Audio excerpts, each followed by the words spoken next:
আলহামদুলিল্লাহ, আজকে আমার বাবার দ্বিতীয় রোজা, আর সেই সাথে করে আমার ছোট ভাইয়েরও আজকে জন্মদিন। তো এই দুইটা জিনিস আজকে আমরা বাসায় পালন করলাম। কিভাবে কি করলাম সবকিছুই থাকছে এই ভিডিওতে। এই যে দেখো, আজ সকালবেলায় একদম খেলাখেলি শুরু করে দিছে। আসলে বাচ্চা মানুষ সবসময় খেলাধুলা করে। আর আমার ভাইয়ের জন্য এদিকে কেক চলে আসছে।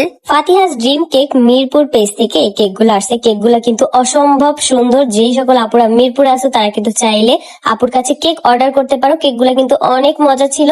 আর দেখো, দেখতেও কিন্তু অসাধারণ ছিল। আপু কিন্তু মিরপুরের মধ্যে হোম ডেলিভারি দিয়ে থাকে। মিরপুরের মধ্যে যে সকল আপুরা আছো দ্রুত এখনই ইনবক্স করে ফেলো। এই যে দেখো আমাদের বাসায়, তারপর হচ্ছে আলুর চপ, বেগুনি, এগুলো আমরা দোকান থেকে কিনে আনবো, কিন্তু পেঁয়াজু আর হচ্ছে ভুট্টা আর কি বাসায় আর কি করা হয়। তো এই জন্য আর কি আমাদের ঝামেলাটাও একটু কমে যায়। এইদিকে আমি হচ্ছে কেকগুলা রেখে দিয়েছি সবগুলা ফ্রিজে।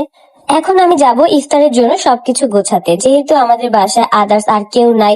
তো এই জন্য কিন্তু আমার বোনের প্লাস আমার আম্মুর, আমরা তিনজনেই কিন্তু মিলেমিশে বাসার সকল কাজকর্ম করে থাকি। শুধু আমাদের একজন আন্টি আছে যাকে হচ্ছে আমরা নতুন রাখছি এই মাসেই। সেই আন্টিটা শুধু আমাদের ঘরটা আর কি মুছে দিয়ে যায়। এছাড়া বাদ বাকি সবকিছুই কিন্তু আমরা তিনজন মিলেই করি। আমাদের যার যার কাপড় চোপড় আমরা কিন্তু শেষেই ধুই, কারণ আম্মুর উপর বেশি একটা চাপ পড়ে যায়। এই জন্য সবকিছুই মোটামুটি বলতে গেলে আমি রিয়া আর কি করে ফেলি। এই যে এইদিকে যে খাবার দাবার গুলো দেখতেছো, এই খাবার দাবার গুলো খাওয়ার পরে এই থালা বাসন গুলো কিন্তু আমি ধুয়ে রাখি, যাতে করে আম্মুর কষ্টটা কম হয়। তো এই সব জিনিস না ক্যামেরা কি ভিডিও করা হয় না, কারণ দেখা যায় কি আমরা তিনজনই অনেক পরিমাণ ব্যস্ত থাকি আমাদের বাসায়। আর তার মধ্যে তো আয়াসকুটু আছে। আয়াসকুটু যে পরিমাণ দুষ্টুমি করে, তার সাথে সবসময় একজন না একজনকে থাকা লাগে।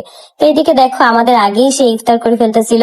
তো সব খাবে এরকম একটা ভাব ধরতেছে, কিন্তু সে কোনো কিছুই খায় না। মানে এরকম একটা অবস্থা, সে সবকিছু হচ্ছে নিয়ে ধরে খেলে, ভাবে যে এইগুলো হয়তো খেলার জিনিস, এই জন্য সে খেলে। দেখো কিভাবে হাসতেছিল, মাশাল্লাহ মাশাল্লাহ। সে আছে না, মানে এত পরিমাণে এখন অ্যাক্টিভ, সবকিছু নিয়ে তার অনেক জানার ইচ্ছা, আগ্রহ। মানে এই জিনিসটা না আমার কাছে অনেক বেশি ভাল লাগে। আর সব থেকে বেশি সে তার নানাকে বেশি ভালোবাসে। তার নানা বলতেই সে অজ্ঞান, একদম পুরাই অবস্থা খারাপ। ইফতার করার পরে আমরা হচ্ছে প্রায় রাত 8টার দিকে এই কেক গুলো আর কি কাটছি, যেগুলো আমরা ভিডিও করিনি, কারণ আমার ছোট ভাই তো মাদ্রাসায় পড়ে, সেটা তোমরা সবাই জানো। আমার ছোট ভাই ছবি তুলতে একদমই পছন্দ করে না, আর ভিডিও তো একদমই না। তো এই জন্য আমার ছোট ভাইকে ক্যামেরা আনি নেই, শুধু এই জিনিসগুলো আর কি তোমাদেরকে দেখাচ্ছি। কেক গুলো এত পরিমাণ সুন্দর ছিল, আমার তো মন চাইতাছিলই না যে কেক গুলো কাটাই। মানে এত পরিমাণ ছোট কেক গুলা কিউট লাগতাছিল। আর এই জায়গার বড় কেকটাও কিন্তু অনেক সুন্দর। আর সব থেকে বড় কথা হচ্ছে আপুর কেকের টেস্ট অনেক বেশি মজা। আয়েশের জন্মদিনেও কিন্তু আমি একটা কেক নিয়েছিলাম, অনেক সুন্দর। আর এই কেক গুলার ডেকোরেশন এতটা সুন্দর হয়, তোমরা কিন্তু চাইলে তোমাদের যদি কোনো থিম পছন্দ থাকে সেই থিমেও কিন্তু নিতে পারো। শুধু মিরপুরের আপুরা নিতে পারবা। ভবিষ্যতে যদি কখনো মিরপুরের বাইরেও আপু হচ্ছে কেক ডেলিভারি দাও, সেটাও কিন্তু আমি তোমাদেরকে জানিয়ে দিব। দেখো কেক গুলা কত বেশি সুন্দর লাগতেছে। আমার ভাইয়ের এখন 10 বছরে আর কি পড়বে, যার জন্য আমি মিনি কেক গুলা 10টা আনাইছিলাম।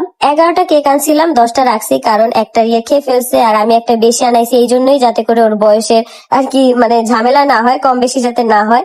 তো আজকের ব্লগটা কে কোথা থেকে দেখতেছো অবশ্যই কমেন্ট করে জানাতে ভুলবা না। আর কার কার জন্মদিন 21শে ফেব্রুয়ারি সেটাও জানাইও।